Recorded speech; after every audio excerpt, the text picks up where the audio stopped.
We envision social change as occurring along a river. Upstream, structural factors such as laws and policies flow down the river, shaping other institutions and norms, which then flow down and influence individual behavior. Of course, these factors are all interconnected and impacts can swim upstream as well. Individual behavior can impact institutions, which then go on to impact the government. We envision progressive activists on a boat, which is able to traverse the river. We can travel upstream to effect change at critical sites throughout a variety of tactics. Our boat, which is strengthened or weakened by our organizational and movement factors, greatly influences our chances of success. If we're traveling in a dinky little rowboat, if we have no allies, vague messaging, and no planned strategy, our organization is unlikely to be able to adapt to changing conditions and have much influence at all. We as individuals also impact our ability to create change. If we have high-impact careers, donate to progressive causes, vote, and adopt other impactful lifestyle changes and individual actions, we can greatly bolster our movements. That's an awesome quote. Yeah, it's an excerpt from a guide to effective activism, which is basically what sweet. this episode is going to be. So everyone, welcome back to the Environmental Podcast. As Alicia very nicely just elucidated, today we're going to be talking about activism, specifically environmental activism. Mm-hmm. And I guess the episode's going to be kind of a guide for activism, but us being rookie activists ourselves, we're going to be framing it more as pledges we are making to be better activists ourselves. Yeah. After some hard thinking. Yeah, I should agree. say. I really like the way it phrased that as upstream swimming. Yeah. Because it can seem so daunting and almost impossible. But that's such a kind of noble image. Yeah, and then you have to build a boat. Yeah. To be able to get up the stream more effectively. Right, and what kind of boat are we in? Are we in a really organized boat? Is the messaging good? Are we all on the same page? I love that because one of the problems, I think, which is typical of progressive politics, because that was talking about progressive activism, and I guess we can define that as activism for a cause which has never before been realized, because it's progressive, so it's change in a direction which we haven't ever gone before as a society. Yeah. So, like, equality activism is advocating for a level of equality which has never before been seen. Yeah. Or, as we're going to be talking about today, environmental activism is advocating for a level of sustainability and environmental mindfulness which has never been seen before. Yeah, I think that kind of, it doesn't really come natural to such groups to organize like it does for more conservative politics, or to mobilize when voting or on the streets or with consistent messaging. It doesn't really come as natural to us, so it's more important that we put time towards it. Yeah, and sometimes you have to kind of put aside your differences to get along on a team. And one of the main points of this guide was just like, you will not agree with everybody, but you're on the same team and you need to like row in time with each other to like get the changes done. But it's just so easy for us to forget, and you just kind of nitpick each other. Yeah, it's about pragmatism versus idealism. The left is kind of full of purity tests. It's like, well, are you progressive enough? Like you said, nitpicking, really. Yeah. So today we're going to be talking about our ideas for how things can be better organized when it comes to environmental activism. As I mentioned, our pledges for how we want to be better environmental activists, and then a little bit of history, and we each have a case study which can hopefully contextualize this current period of environmental activism, or where the movement is. So we have 4 main points that we kind of researched, or questions which we're going to attempt to answer. And the first one is, what is effective activism in the modern technology/internet world, with regards to social media and always being connected, mass media, things like that? What I came up with for that point was activism which is localized. So the people organizing the movements have researched their political climate, their cultural heritage, and they're using the tactics which are proven to make the most impact in that type of climate. Because sometimes people maybe try and do the exact same thing everywhere in the world, but a sit-in maybe wouldn't work in some places, or an online campaign wouldn't work in other places. It just depends on the demographic and the the specific cause that they're fighting for. Right. So in environmental terms, sorry, I'm going to go on a little tangent. No, go for it. Like, my hometown, there was like a mill that wanted to be shut down. So the people in that area were like really targeting the mill, the environmental activists, and they were like doing sit-ins at the factory. They were lobbying to the local politicians, but like not everyone could do that. Other places might have a garbage dump they're trying to get rid of, or another inequality that they're trying to remedy. It might not just be one building. Might not be so easy as that. So they might need to do like marches or something. Yeah. But the marches wouldn't make any sense when it's just one building you're trying to target. Mm-hmm. That makes sense? So you mean protests for the cause? Yeah. For the unique cause? And not for like the trend, I suppose. Oh, I see. So in relation to the question, your answer is something like, try not to let social media distract you from the change you can make locally. Mm-hmm. So think local, what's that phrase? Like think global, act local. Yeah, so you're talking about the act local. Yeah, because in high school we used to do like water marches, which was in solidarity with people who have little access to water. So like there's different, I guess, types of movements, but I guess what I was saying is concrete change tends to happen locally. Yeah, and like really focus on those things because you're the one that has experienced that, or you know people who are like directly impacted by it. Whereas global things, yes, you can help, yes, you can stand in solidarity with them, but you need to maybe focus a little more locally. And you got the mill shut down, right? Yeah. After relentless campaigning for years and debate. Yeah, like 50 years. Right. But you know what? It happened. It's a slow march to freedom, to progress. The point that I had was about social media activism, which is in the news a lot, it seems every single day.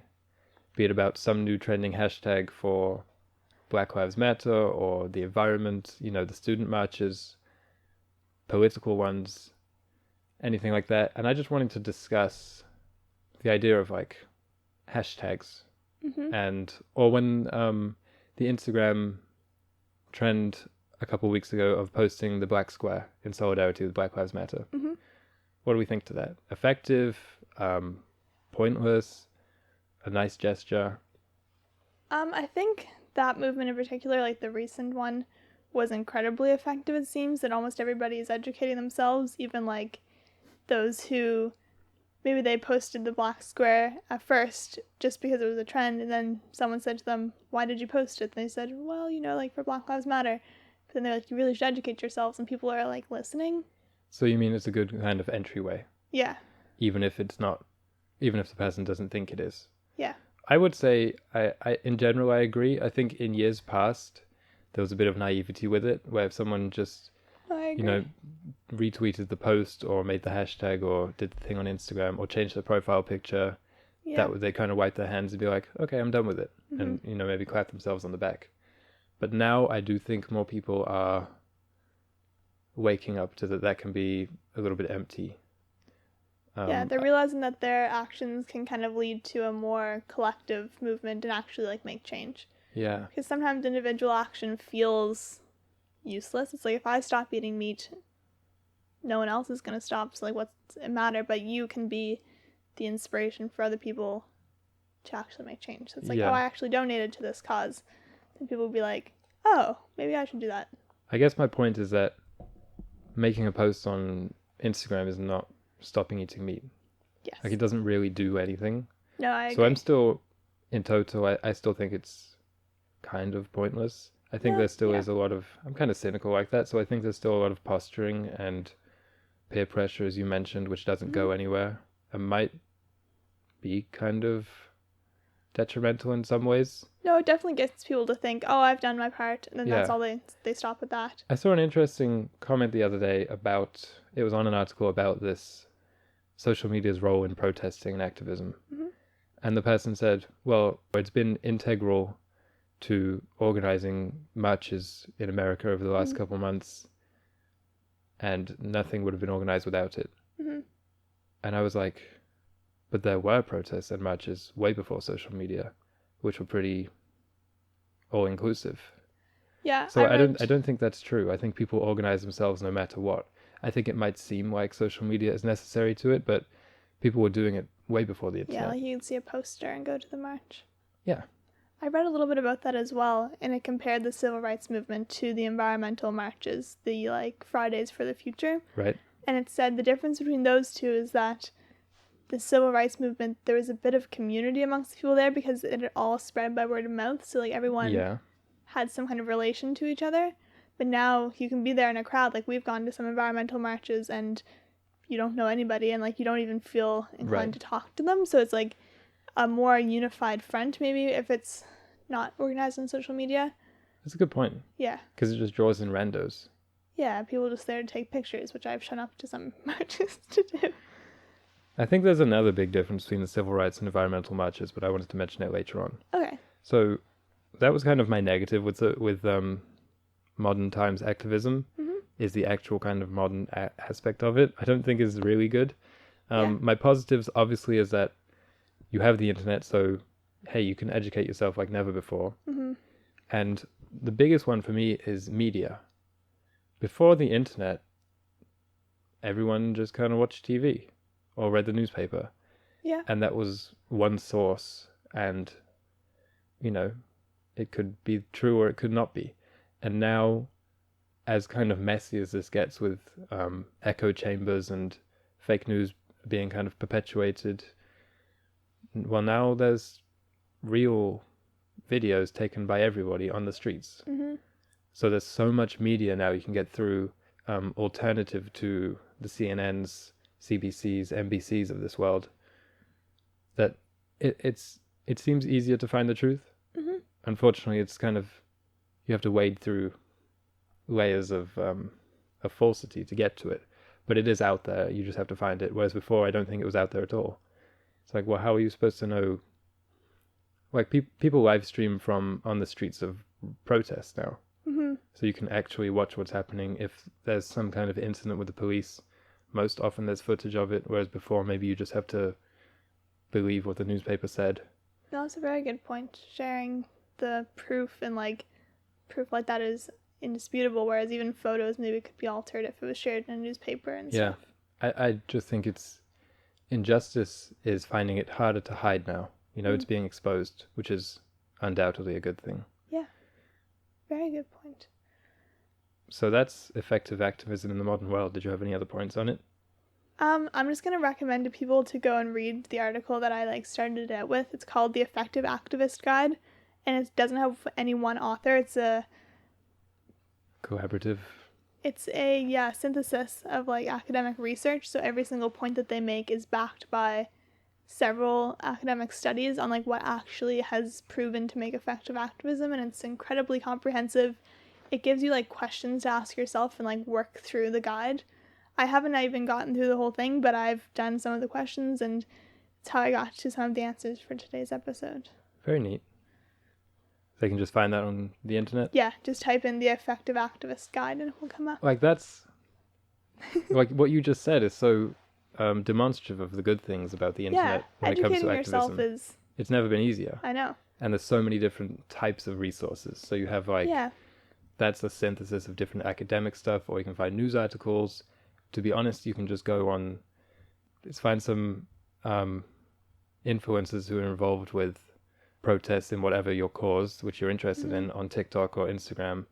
And that's a pretty good primary source, to be honest. Yeah, and it's great for sometimes when someone is questioning you on something and you get kind of flustered and you cannot answer it. If you're having a hard time maybe defending a cause, even if you're completely passionate about it and believe in it, but someone's just attacking you can say, go look this up. And then come back and discuss it with me. It's just easy kind of to be able to point people to it. Yeah, definitely. So the second question we had was, how can we be better environmental activists? Yeah. I like this question because it's something that we've kind of mentioned on air before, and we've kind of mentioned to ourselves a little bit, but tend to shy away from, to be honest. Yeah. I think I'm a little bit guilty of, I have an environmental podcast. I don't need to do anything else. So this actually made me be a little bit more scrutinizing. Yeah, I wanted to make pledges on air to kind of hold some accountability, I guess. Okay. And these are more personal, what would you say, down the stream things. Yeah. Because, again, in my research, I found proven the most effective things to do. Can I say them? Because I'm assuming they're things that we already do. Okay. So the proven and most effective things to do, if you came here to find out what you can do to be an effective environmental activist, is vote, get a career in the field that you're like passionate about, and donate money. So people pledge to donate 1 to 10% of their income, and that can literally like save lives. And CO2. And CO2. So it's like you donate to, it was talking about not environmental things. It said like if you donate to an anti-malaria fund, you will literally save a life every year. Wow. Which is much easier than saying giving up plastics. Because then you're not directly saving the lives, and you're going to work your whole life to maybe make a little tiny impact. Also, donation has no lifestyle impact on you. Yeah. Like none. Just take it out of your savings. Yeah. Whereas plastics, as small as a lifestyle impact as it has on people, it is still one. Mm-hmm. So that might be a reason why they don't want to do it. So you had pledges that you had in mind? Yeah. Okay. I don't know what you did. I'll go first. Okay. Because I didn't have any concrete pledges. Okay. I think I didn't want to be so committal. But the two areas that I identified in myself, which I think hopefully could be kind of transferable to other people listening and maybe agreeing, are education and being more, acting in a way which is more consistent with your beliefs or your passions. So basically being more internally consistent, or I think a nicer way of saying it is try and minimize hypocrisies. Yeah. So one example I found with myself is that, like a lot of people on the left or progressive side of politics or environmentalists, I tend to have a lot to say about corporations. Oh, these profit-chasing Nestle's and Disney's just always prioritize money over the environment. Yeah. They chop down trees to plant their own crops, they pollute at a crazy rate, and they're largely responsible for climate change. Yes. But then I thought, wait a second. I also prioritize money, profits over, the more environmental option. When people are being critical of something, I like to wonder, are they guilty of the same thing? And usually we are. I think that's why subconsciously we're so critical of it. Yeah. So, for instance, you walk into the supermarket and there are these kind of local or organic or sustainably sourced options. Or sustainably sourced options, or there's the cheaper, more common, maybe more convenient to eat or make, cook, and almost always cheaper options. Like 10 times out of 10, I just choose that option. Yeah. But mostly it's because of not thinking about it, not really assessing it. But, Nestle could say the same thing. Yeah. Well, we just didn't think about the environmental consequences. So I think actually, assessing it. And we can always say, well, corporations and packaging could make this easier on consumers. Maybe they could write out the footprint on the package, something like that. But at the end of the day, it's our decision to make. Yeah. And I think too many people, or myself, I'm just kind of deliberately ignorant towards the environmental consequences of lifestyle in general. So I guess if that's a pledge, it's to try and be more conscious of that and, try and be less selfish, because that's what it comes down to. When you're prioritizing money over the environment, that's selfishness. Yeah, and the thing is, like, when you buy the local or the ethically sourced option, you are not supporting the corporations which we like to rip on. Yeah. Or that we know are just doing bad. But even like the other day I bought something from Gap, and my sisters tore me to bits, because I always tear them to bits for buying things from fast fashion brands. But then there's this one thing that I was like, no, I really want it. Like, I'll wear it forever. And then I ordered it and got it, and I just was like, why on earth did I do that? After like a little bit of reflection, because I was like, I shouldn't support these brands. You had buyer's remorse, crying in the mirror while clutching your jeans. Yeah, exactly. It was a pair of white overalls, and I don't know what to do now. So like, I supported the company that I'm always like ripping on. I think the only equitable thing would be to donate them to a thrift shop. Yeah. So then someone else can buy them secondhand, which is a sustainable method of purchase. Yeah, maybe. So that's about minimizing hypocrisies. The main one I noticed in myself was that I guess it's just transferable to my whole lifestyle, actually. Yeah. It's just I don't think about the environment. Yeah. I should, but I don't. And so I'll phrase it positively. I will. There you go. And the other thing was about educating yourself. And we mentioned this about social media, about Black Lives Matter. With the environment, I think it's pretty similar, actually. People tend to be very in tune with news and current events. It's kind of harder to be like that with the environment. So I would say knowing the science, legitimately knowing the science is a good place to start. Yeah. If you're at a climate march, maybe try and be able to say in 30 seconds what's causing climate change. Yeah. But more specifically, I meant know exactly what you are passionate about, what you're advocating for, and what the issue is. You mentioned the Fridays for Future marches, I think they were called. Mm-hmm. And we were both kind of critical of the fact that people were marching for awareness was the large thing. It's like, this is climate awareness. And I was thinking, okay, that's nice, but what does it do? Make people aware? I think everybody's aware. Yeah. And we both said that this would be cool if people had one thing in mind which they were marching for, and that's what was on everybody's sign. That's what everybody was chanting. And it was a concrete thing with a proposed solution, which would make the government have to say no to it. Mm-hmm. Because when it's just kind of an awareness march or a general in support of this thing, I think it's too easy for governments just to say, oh yeah. But then they'll like put a little bit, they'll say, oh yeah, we're going to invest $100,000 into an education program in public schools. And they're not saying no, but they're also not actually doing what people want. Right. And I think there's an issue nowadays with like being really specific, because some people are going to be more extreme. Right. And they're going to show up and they're going to say, that's not enough. Well, they're going to say abolish the police instead of defund the police, basically. That was kind of my thought. But we were both excited about defund the police because we thought, even if we're, ignoring the kind of that fact, like defunding, ignoring that solution, we were like, okay, they're marching for something. Yeah. It's a concrete policy change which they want to make, or a budgetary change which they want to make. This is how democracy should be. Yeah. But I think the thing is, if your belief is that they should abolish the police, you should still show up to support the defund the police people. Well, yeah, that's a good point. Because like my ideal thing would be just like convert to a degrown society. Mm-hmm. But I'm still going to show up to the marches against Nestle or the power plant or whatever. Yeah. Because even though it's just one step along the way, I recognize that it's a step along the way. Good point. So knowing exactly what you're marching for, and proposing solutions, but before you even do that, you have to know what is the issue. Let's say it's for the environment. Mm-hmm. I find we do this a lot on the show as well. It's partially by design, because that's just how the podcast is. That's how this one is kind of supposed to be, kind of more general. Yeah. But I think it's also partially just our own sometimes ignorance, because we often say, environmentalism, but we're not mentioning anything in specific, or we just kind of lump it all umbrella under environmental causes or environmental issues. So when we're talking about governments, we essentially just say they should be more environmental, but we don't really talk in specifics about, well, maybe they should be subsidizing renewables, or are they currently, should they be increasing that? So I think if you want to call yourself a real effective activist, it really helps to know who your opposition is, what they're really doing.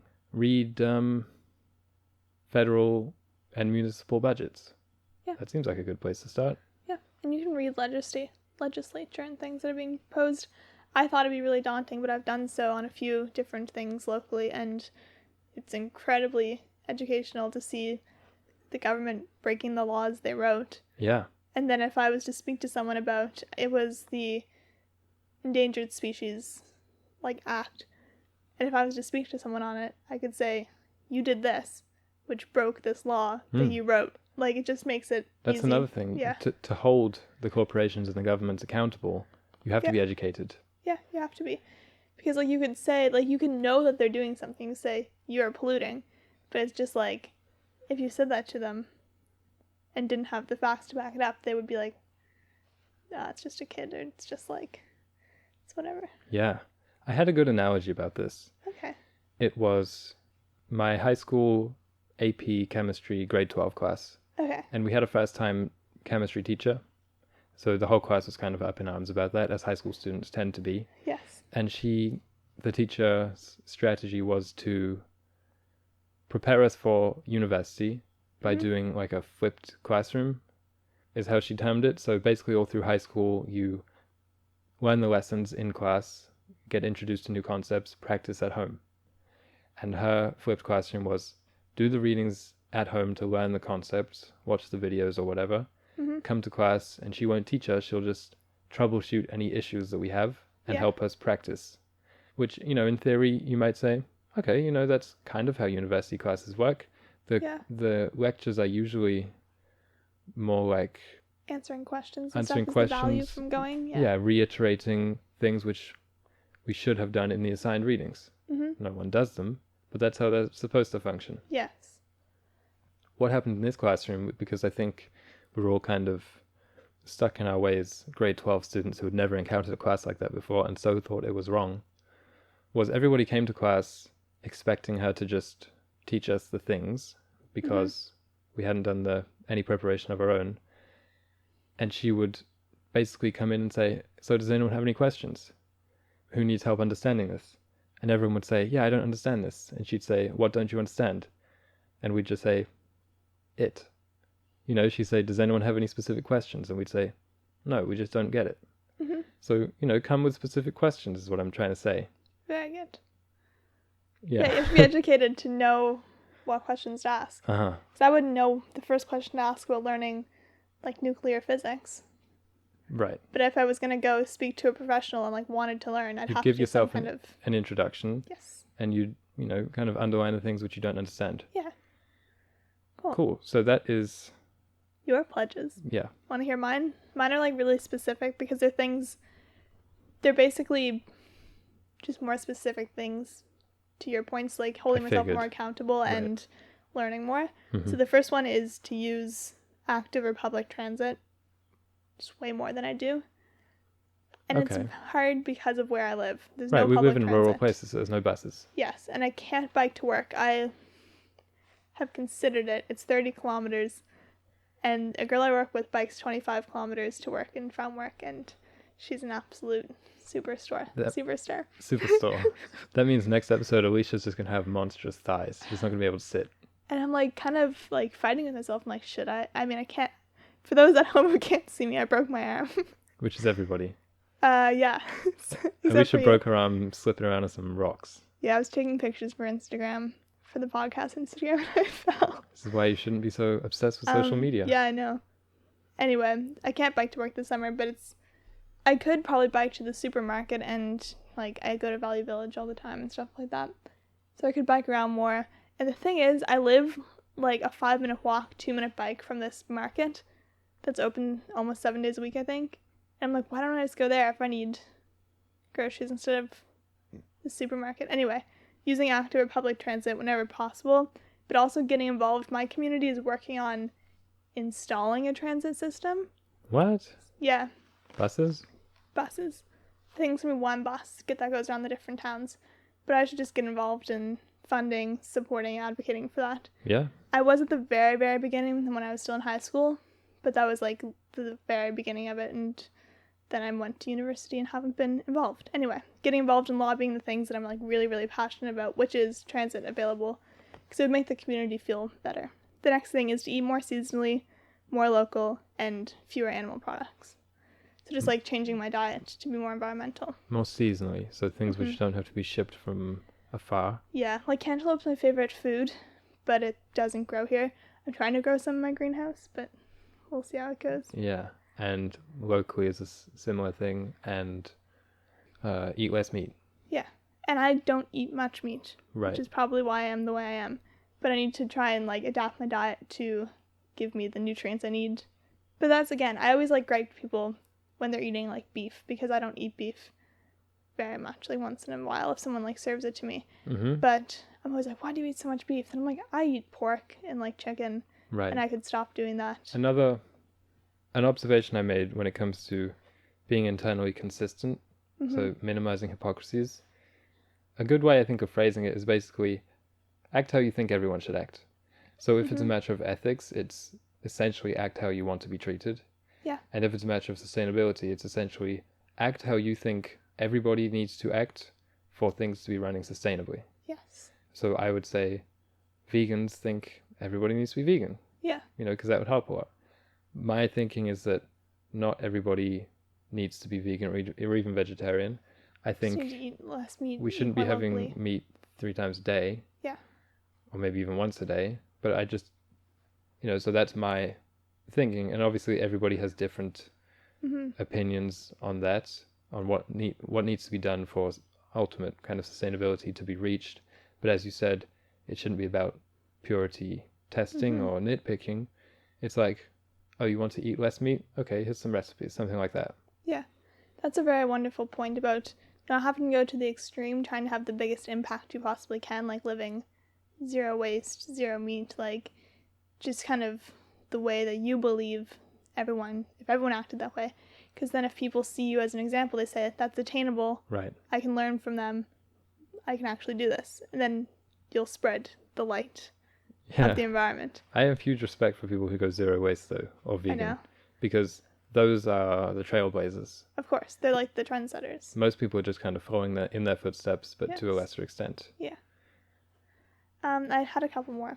One was to be stricter with where I vote with my dollar.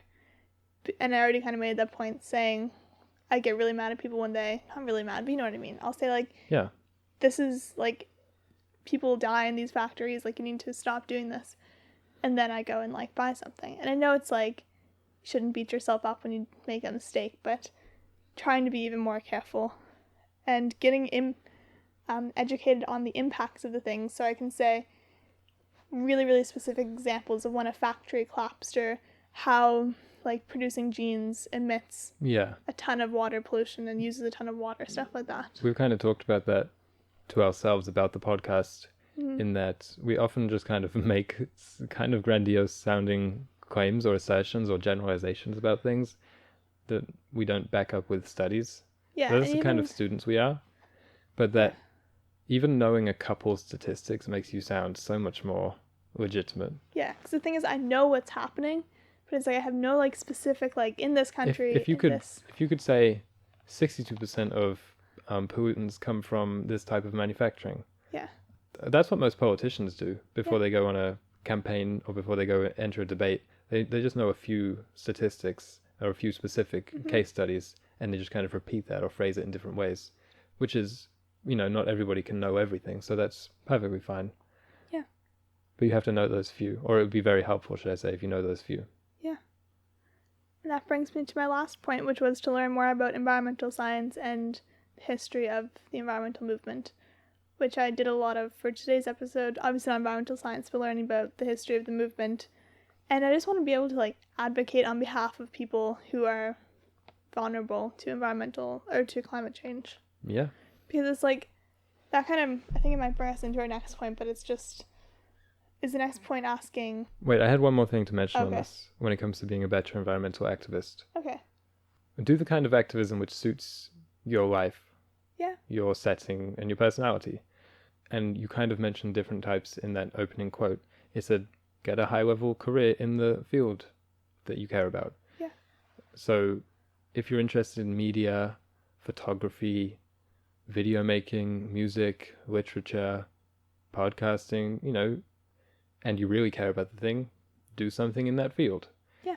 The internet and modern times have just kind of democratized content creation and career choice so much, to the point that basically as a teenager, whatever you want to do, you can just do it. And if you're passionate about a cause, you can just start a life around that. Yeah, incorporate it in. Yeah, if your passions are magic and fair trade coffee, you can start a career around that on YouTube. And if your passion is something so unrelated to the environment, then you can donate. Right. Yeah. And also, not even career-wise, if you say you have a lot of money but no time, then it's about donating or investing or setting up a fund or something like that. Yeah. Or if you have a lot of time but no money, act accordingly. If you have a large network of people, get them involved, use your influence. It kind of depends where you are, who you are, what you have around you, but I think activism has kind of universal principles which look very different when applied in different people's lives. yeah, that was my last point on that. The next question which we wanted to answer was, how does the environmental movement differ from other movements currently, as well as others through history? Okay, so that's where my kind of point came in. I think, as I said, like advocating on behalf of vulnerable people, I think every movement is kind of doing that. It's people coming together to advocate on behalf of people who have been oppressed. And for the environment, it's the environment that's been oppressed, but it also translates into people suffering from when there's floods or when there's dump built next to a impoverished neighborhood, you know? Mm-hmm. So I think that's kind of how it's similar. But in terms of how it's different... Well, I think, just to jump in, I think that's what gains traction. I think we see that with a lot of intersectional pages on Instagram or on social media, or at school even. Yeah. That tends to resonate with people more than Save the Turtles. Yeah. Which is, I mean, we care more about humans than about animals. Yeah, so it makes sense. Since the beginning of the environmental movement, it's been a very human rights-centered movement, saying we need to stop polluting the water because people are drinking the water and dying. Like, it's just a very simple... Yeah, the big worry, of course, is that the more valid those protests become, so basically the more that the, what would you say, climate-affected people, you know, the more weight that argument holds, the worse that means that climate change is just getting worse and worse and closer. That's true. So we kind of, I mean, I think we'd all rather that wasn't the case, that there weren't being displaced peoples or people affected by floods, famines, droughts, etc. And that it was, it sounds bad, and that it was quote unquote just turtles dying. No, that's an interesting point. Because when we talk about environmental ethics, it usually begins with, is nature intrinsically valuable? And it's like, yes, it is. But like, we're kind of beyond the point of we're just harming nature. We're now harming people. Directly. Yes. So yeah, that's the way it's similar. How is it different? Can I say away? Go ahead. The biggest example I had was that the climate movements typically occur in Western countries which emit a lot. And those aren't the people who are actually affected by it. What I had written down was that the victims are not the ones marching. Whereas before, and you mentioned the civil rights movement, this is the biggest difference that came to mind, is that, and you said, you know, those people were all connected because it spread locally and it was from communities and it was a very grassroots thing. And I would say that's true, but also most of the people marching for civil rights were African American, and so were actually like the oppressed people who were, that makes you know, sense. it was kind of marching for their own liberation. Yeah. That's how most protests happen, but in environmental marches, climate marches, it's not really the case at all. It's kind of the privileged, which is us, marching for the underprivileged, who are typically out of sight, or are animals, you know, in ecosystems. Yeah. Or are future generations who don't even exist yet. Ooh, so it's hard for, I think it's easier for governments to ignore that, because like there's a lot of passion in climate marches. Yeah. But it's not the type of passion which comes from, I've been feeling this my whole life. I've been hurt, yeah. And there are, of course, some people marching who have experienced that, but most of them, it's like, I'm marching on behalf of my children or my... Yeah, which is, you know, noble, plenty noble, but how can you, you know, you don't have that kind of same vigor in you. You don't feel as desperation, I guess. Yeah.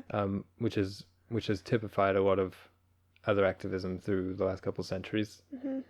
Climate marches don't have the same sense of desperation, I will say, although they should. Yeah, and you're saying to the government, hey, and the other people who aren't at the climate marches, hey, we need to reduce our quality of life. Not actually, but you know what I mean. We need to stop using so much and living so excessively.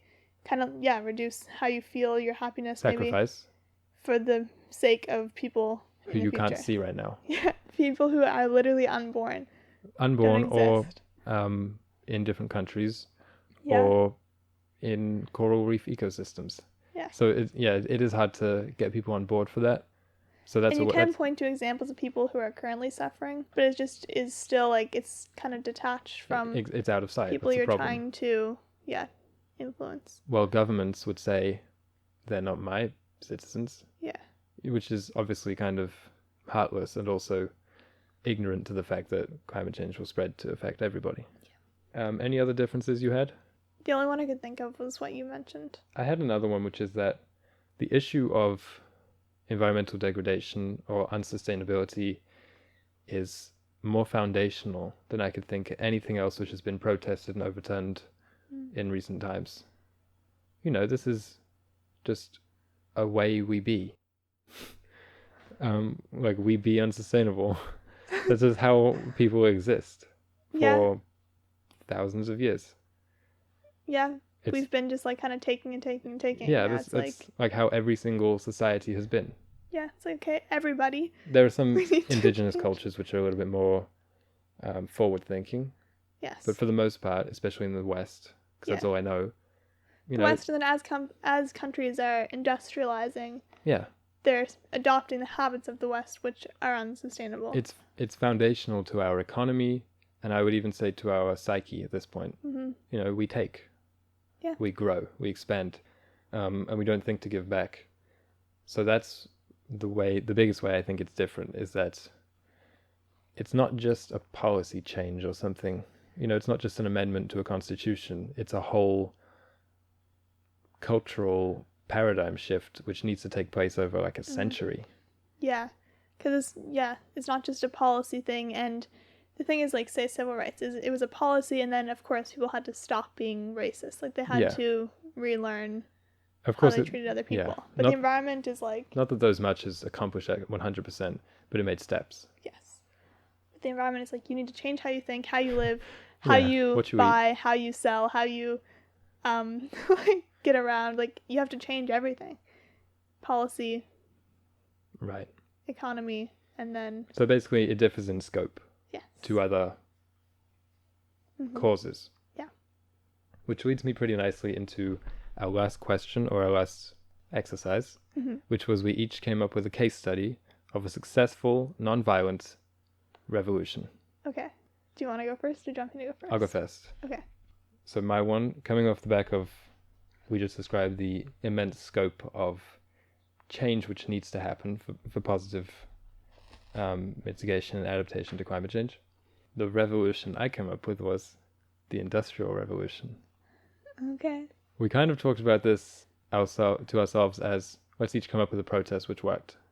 Yeah. But I thought protests kind of emphasize that people can make change. But what I wanted to emphasize more was big change can happen quick. Okay. So the Industrial Revolution happened from roughly 1760 to 1840.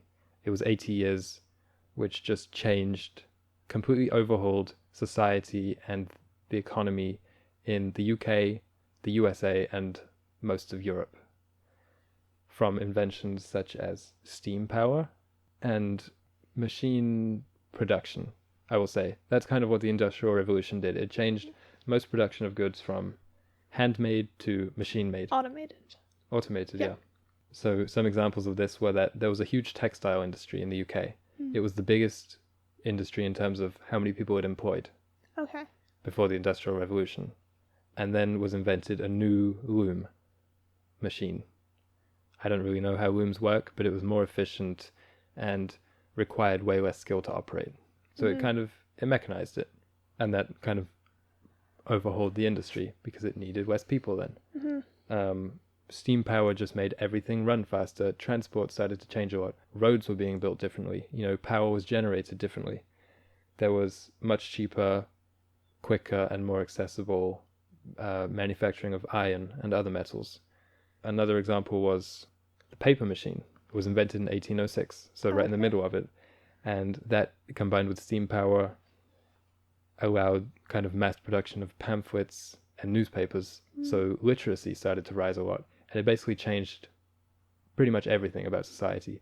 Not all for the better. Some classes were frozen out because they were suddenly not needed anymore. And so for the lower class, it was still kind of rough for them. And there's a lot of debate over the immediate benefits of the Industrial Revolution, but no one can deny that it's changed society, changed standard of living, in general for the better after a while.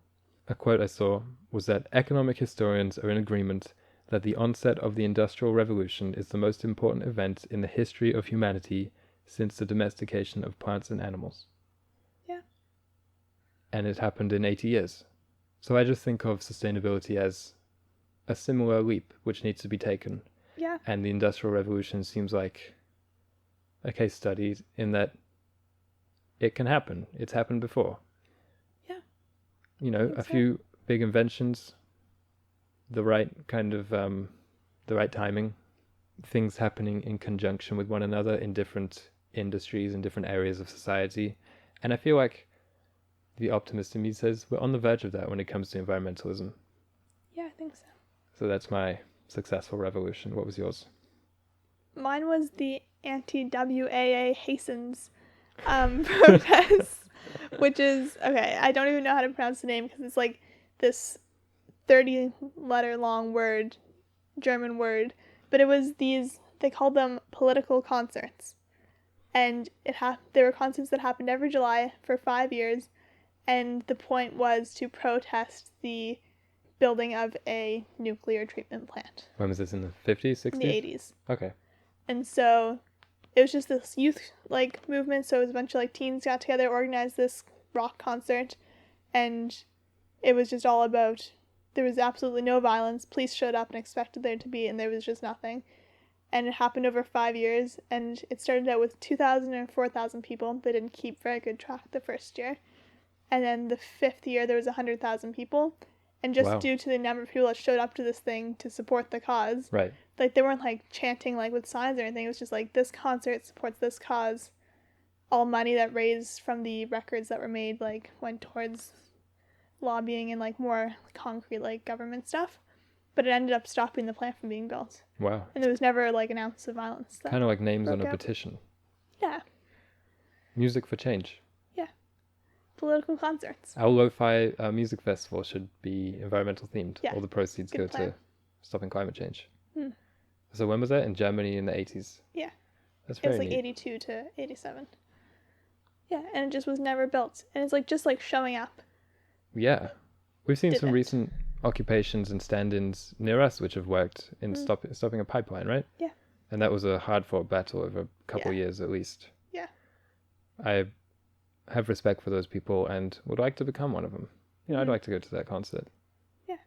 So those were our 4 points of discussion. Did you have anything else general that you wanted to maybe conclude with or wrap up? I have a poem here if you wanted to hear it. I'd love to hear your poem, Aaron. Okay, so this is my activism poem. Okay. It's called March. Okay. Named after our favorite month. Some marches are frigid, and some are far too hot. Most marches here are just grey, like paper at night. The new march was an exile inside that frontier where stretches month to year, and where roams the best of the West, not knowing that march is not made but gifted, hung and scripted on calendars that way predate their signs. Next march will be warm, like Joe, like a burn brings seed from snow, like a burn where should have been a melt. Nice. Yeah, I was trying to get to something about passion inside marches and how it can be like a, activism, protests, riots for progressive causes can be kind of worrying sometimes. Mm-hmm. So I was like, let's not make it a burn, let's make it a melt. There you go. I love when you write poems for the podcast. Thank you. Very sweet. Anyway, that's all for today. Thank you folks for listening. I hope you enjoyed. And if you're interested in following us on Instagram, you can do that at @the_environmental, where we post our inspiration as well as our ideas for the perfect sustainable world. Yep, hope you all enjoyed. Have a great day.